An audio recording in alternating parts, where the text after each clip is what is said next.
Hi, friends. Welcome to episode 24 of Doing Things on Purpose, the podcast that empowers women to take charge of their time, health, relationships, and money by doing things on purpose. I'm your host, Suristahel.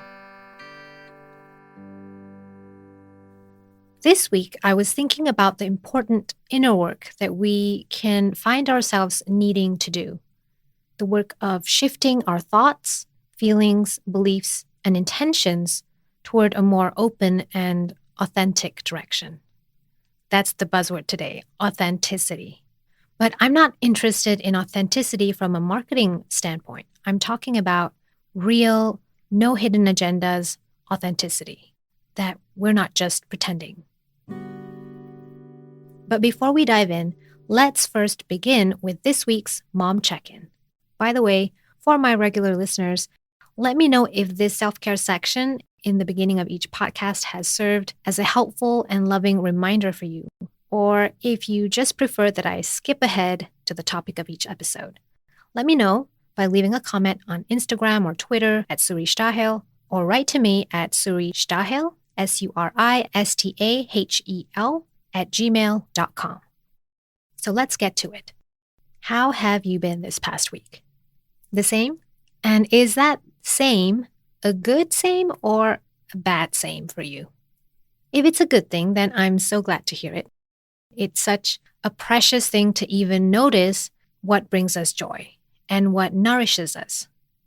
And after that, all we need to do is to just keep watering that plant because it gives us so much back, doesn't it?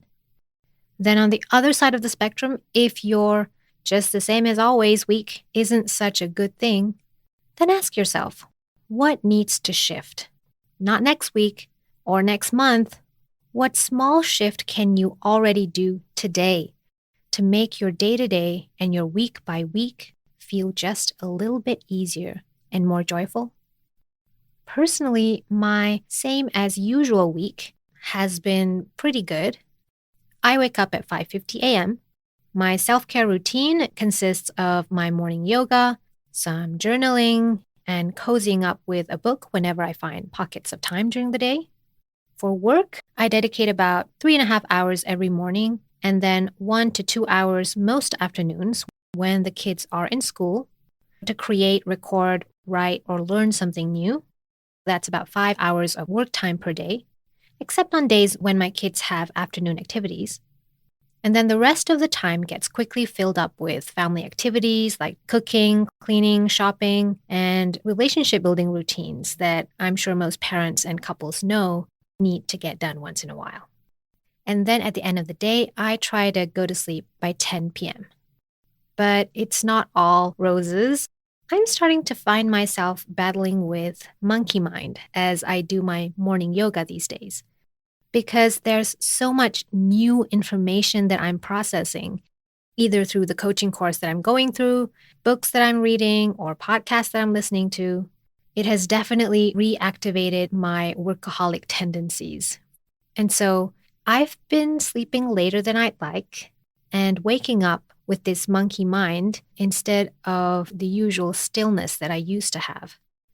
I still believe in keeping a simple daily schedule, because it means we're not asking ourselves to do more than we can humanly, joyfully, and sustainably handle. We give ourselves room to be flexible when emergencies or random events suddenly pop up in the short term, which they do. But more importantly, I want you to think about tweaking your schedule to build a routine that supports you. If you already know how you best work, play, and rest, I invite you to ground deeper into that. Give yourself permission to really design the hours of your day as you deeply want and need to. Moving on to today's topic of identifying and shifting unhelpful thoughts, feelings, and beliefs. For me, this means both feelings and thoughts that we typically label as positive, as well as ones that we sometimes think of as negative. What do I mean? Let's say pride can be a wonderful thing, right? Self-pride. but it can interfere when you're finding yourself at loggerheads with your child or spouse. And then ambition can be a good thing, but it can also be a bad thing when we start interfering with how our kids' lives should look like, instead of, as Janet Lansbury puts it, being their most interested spectator. So, what if we just stop judging our thoughts, feelings, and intentions as good or bad? Let's just drop the labels for now. I want to start by saying I am a believer that all feelings, thoughts, and intentions should be welcomed. There's nothing more soul destroying than believing that you should carry shame around a particular feeling that rises up for you. Because good or bad depends on our own personal value systems, and it can be very nuanced in each situation as well. Now, this is not the same as giving up and just accepting things as they are. This episode is about inviting each one of us to just identify, gently look at, and explore ways of shifting any thoughts, feelings, or beliefs that we feel stuck in. Can we move it toward a more loving and compassionate direction? In parenting, it might look like embracing and allowing our children to have meltdowns and big feelings without shaming or shutting them down, but at the same time, not taking that as a free pass that children shouldn't have boundaries and don't need to be modeled appropriate ways of expressing and regulating emotion. The key word here is modeling. So the onus is on us again to work on our mindset. In other words, our thoughts, feelings, and intentions so that we can be good role models. But how do we do that? I don't actually believe that this work is ever done, but I do believe that our inner world needs and calls for us to keep trying and keep doing our best over and over again. Let me share a quick background story. One of the reasons I started this podcast was that I had something to say about this exact topic of shifting our inner thoughts and feelings. If you're like me and you've consumed parenting books, magazines, and podcasts like Janet Lansbury's Unruffled or Kim John Payne's Simplicity Parenting podcast, you know that a lot of the work that we're being asked to do in conscious parenting is less about using exact scripts or strategies, but at the core, it's more about us showing up from a confident, authentic, sincere, and non-judgmental place. Or maybe you've read self-development books about inspired and brave leadership from people like Brené Brown or Simon Sinek. A lot of it is about the work of showing up from a place of vulnerability, full-heartedness, unwavering positive regard for others, to start bringing a sense of purpose, meaning, and connection to any situation. That's how I see it anyway.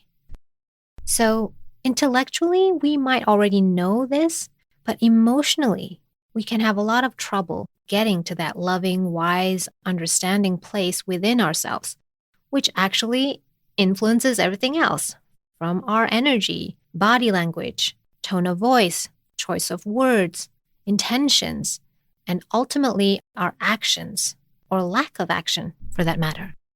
For some people, showing up the right way comes naturally, and that's great. For me too, to some extent, but I still do a lot of work around that. So if you're finding yourself needing the work too, how can we shift our reactionary feelings and beliefs to then naturally influence better thoughts and intentions before we even speak, act, or respond to a situation? Because again, we might have all the right words, the right script, and the right strategies. But if it's not coming from the heart, others can feel it. Unfortunately, often we've learned to just ignore what we intuitively notice to keep things comfortable. But I say, let's go deeper. We can start by tempering our need for perfection. To me, it's like trying to be a Zen master. The continual practice of mindfully observing our thoughts and emotions without getting entangled in them. I know it sounds so hard, but that's just the thing. No one is asking for perfection. I'm currently reading a book called Zen Mind, Beginner's Mind, and in it, Shunju Suzuki mentions that even Zen Buddhist teachers are not expected to be in a perpetual state of calm and tranquility. We all have our own innate nature that calls for expression. Both peace and struggle are just a part of life. One is not better than the other. So if the only constant thing in life is change, can we learn to embrace these shifts in and out of states of calm and dysregulation without suppressing, judging, or denying anything? Can we just notice how they come and they pass, just like waves belonging to the big wide ocean? All of our feelings, all of our thoughts belong to this experience we call being human. Perhaps all we need to do is to cultivate practices that can help distance ourselves just enough from our first reactions of anger, control, or defense so that we can begin to ground ourselves into that underlying space of love, trust, inner wisdom, and compassion. So, what are some mindful practices that we could try? Here are just some of the things that have come into my radar that I offer as possible things to try. Number 1, find a trusted teacher, a mentor, a coach, advisor, or join a community of like-minded people to help support you if you're in need of external guidance when it comes to mindset. Number 2, start a journal to notice thought patterns that keep repeating. You can find many journal prompts on Google or YouTube. Number 3, explore the philosophy of Stoicism, which emphasizes the practice of wisdom, justice, courage, moderation, and self-control in our daily lives. Number 4, look into Zen Buddhism, which practices sitting meditations or zazen, where we still the body in a state of awareness without the need to control or be bothered by the comings and goings of our thoughts and emotions. And it teaches us to simply do what we should do without thinking too much about it. In many ways, Zen teachings remind me of my favorite way of shifting thoughts and emotions, which is through Byron Katie's work called The Work. I talk about this on my website at suristahel.com because her work is so simple and yet so impactful. In a nutshell, the work is about putting our thoughts, beliefs, and judgments down on a worksheet, which is great for slowing down my monkey mind, and then we sit in them and question them before turning them around to consider other possible truths that might exist. For me, while other methods like journaling, meditation, or talking things out do help provide some relief, they often leave me feeling like I'm still up in the air. Things still feel unresolved within me. This is an example of how one shift can shift everything. Byron Katie's worksheets can help us loosen our bonds of attachment to our original thoughts, feelings, and beliefs. Any stuck feelings seem to dissipate. It guides us to gently and safely explore other ways of seeing a situation. I don't know how to explain it. It seems so simple, and yet somehow, by finding our own inner resolution on just one situation, it helps us show up from a much more compassionate place, either when that situation repeats itself or even in other situations that would typically challenge us. I think of it like strengthening a muscle for self and external compassion, which begins with just one seed, just one specific situation, which then naturally grows and extends into all of our other interactions in life. I don't know how else to explain it. I think you have to do it to experience it. I'm simply here to offer my personal experience, and you get to decide what you're ready for, what resonates with you, and what to put aside for another day. So let's do a quick recap. How can we shift our thoughts, feelings, and beliefs in a way that cultivates our own inner well of grounded wisdom and unconditional compassion for others and for ourselves? How can we actually show up and be the curious, present, and connected parent, partner, teacher, and leader that we always wanted to be?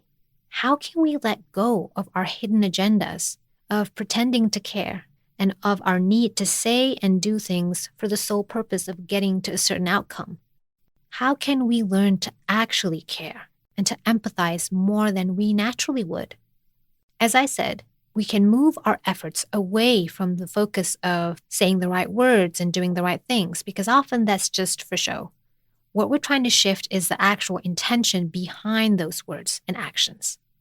Now, again, we're not expecting perfection, just doing our best and being open to getting better with practice, cultivating mindful practices that can help us create some space between our observant mind and our preconditioned thoughts, feelings, beliefs, and reactions. And the 3 mindful practices that I recommend trying are: number 1, journaling; number 2, exploring mindful practices from philosophies of Stoicism, Zen Buddhism, or the work of Byron Katie, which is my favorite; and number 3, finding mentors, teachers, or support communities if and when you need it. So that's all I have for you today. I hope this has been helpful. Do let me know if you also find yourself struggling to embody the person you know in your heart and head you want to be. And we just have to trust that with practice, things will get easier. As usual, all the links and the show notes of this episode will be available on my website at suristahel.com/24 for this episode 24. You'll also find my guide for parents there, as well as past episodes under the podcast section categorized by topic. And I just want to wish everyone happy Easter weekend. Thanks for listening to the Doing Things on Purpose podcast with me, Suri, and I'll catch you again next time.